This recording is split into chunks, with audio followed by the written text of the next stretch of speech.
Summary: Threads of Deception. Man of the Cloth is a gripping audiobook combining psychological suspense, mystery, and intrigue elements. Set in the vibrant city of Atlanta, Georgia, the story follows Michael Wilson. He goes by Mike, a skilled tailor with an uncanny ability to understand and connect with people. When the enigmatic cult leader Nicholas Winters enters Mike's store, sharing suspicious information, Mike's world takes a dangerous turn. Introduction. Before we dive deep, let's ponder on a quote from Galatians 1:8-9.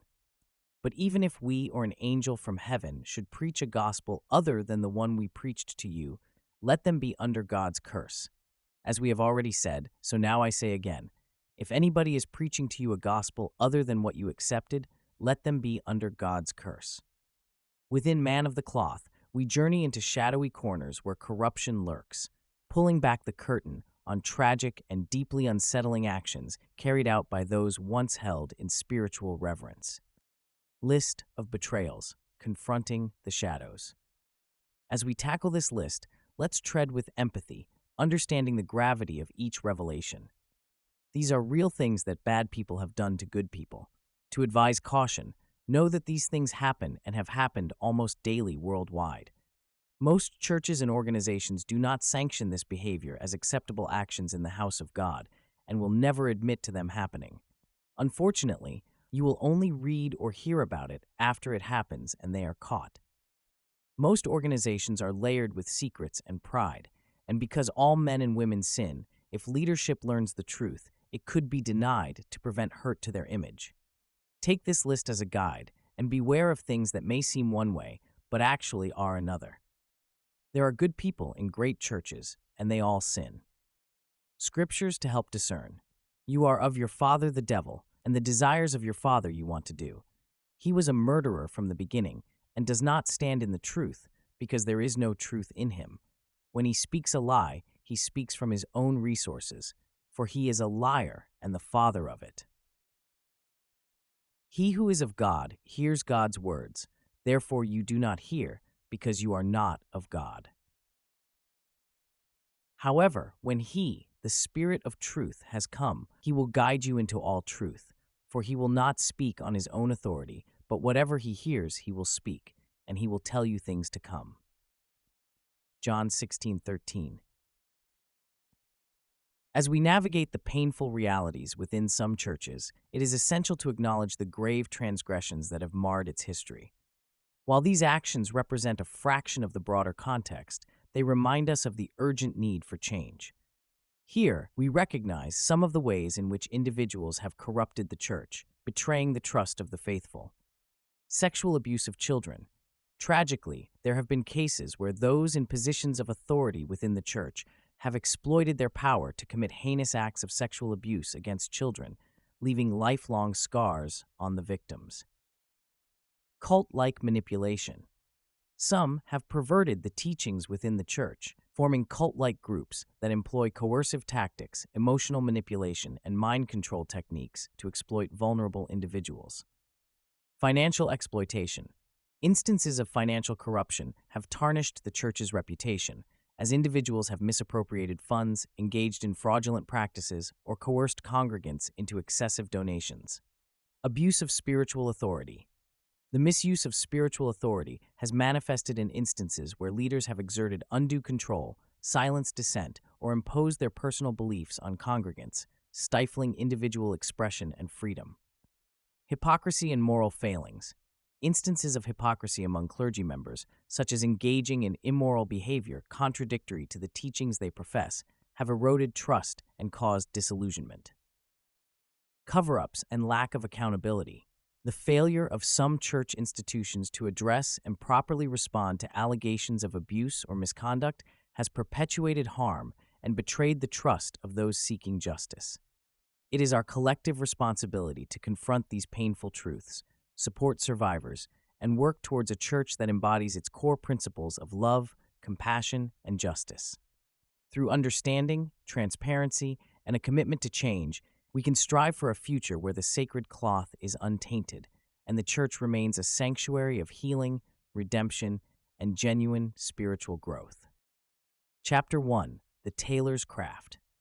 The scent of freshly cut fabric mingled with the subtle fragrance of sandalwood, creating an inviting atmosphere within Mike Wilson's esteemed tailor shop. Nestled in the heart of Atlanta off of 14th Street Midtown, the shop was a sanctuary of refined elegance amidst the city's bustling streets. Its walls were adorned with shelves displaying exquisite fabrics, ranging from sumptuous silks to finely woven wools. Mike stood at his workbench, his hands gracefully maneuvering a needle and thread through the intricate pattern of a tailored suit jacket. Each stitch was deliberate, reflecting his meticulous attention to detail. But Mike's talent transcended mere craftsmanship. He possessed a unique ability to perceive the essence of those who sought his expertise, a talent honed over years of keen observation and introspection. To Mike, fabric was not merely a medium. It held the power to reveal a person's true nature. With an acute eye, he discerned the subtle nuances of character through the fabric choices, draping styles, and color preferences of his clients. The threads of fabric were akin to the threads of life, woven together to create a cohesive whole. Visitors to Mike's shop marveled at his unparalleled ability to interpret their desires and create garments that surpassed their expectations. His keen understanding of people extended beyond their sartorial aspirations. It encompassed their deepest longings and hidden vulnerabilities.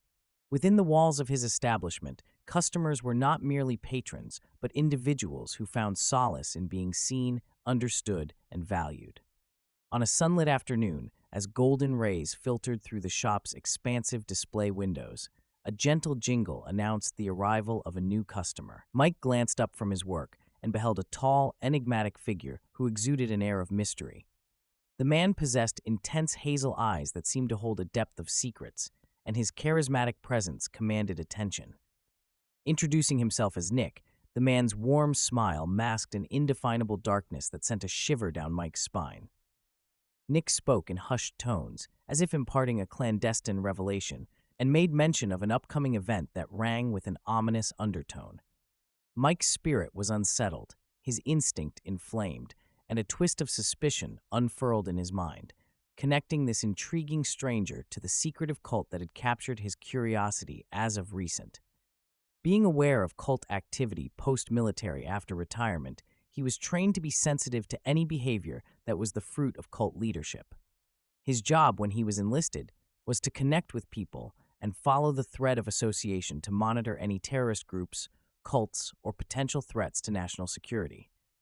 Now, standing face to face with Nick, Mike's well-honed instincts kicked in, amplifying his caution. The echoes of his military training reverberated in his mind, reminding him of the patterns he had learned to detect, the signs of manipulation he had become adept at uncovering. As Nick's words flowed, Mike found himself mentally cataloging each nuance, each inflection that hinted at a hidden agenda. The upcoming event mentioned hung in the air like a dark cloud, a puzzle piece that Mike was determined to fit into the broader picture. The mention of the gathering struck a chord deep within him. Memories of unearthing layers of deception during his military days resurfaced, and he knew that his duty to protect had not wavered in retirement. The world might have shifted, but the shadows that clung to secretive gatherings remained familiar territory. The conversation continued, Nick's charismatic veneer a stark contrast to the unease churning in Mike's gut. He had encountered leaders like this before, masters of persuasion, veiled in charm, weaving webs of influence that ensnared the vulnerable. Mike's resolve solidified. He couldn't ignore the gut feeling that Nick's involvement with the secretive group was far from coincidental.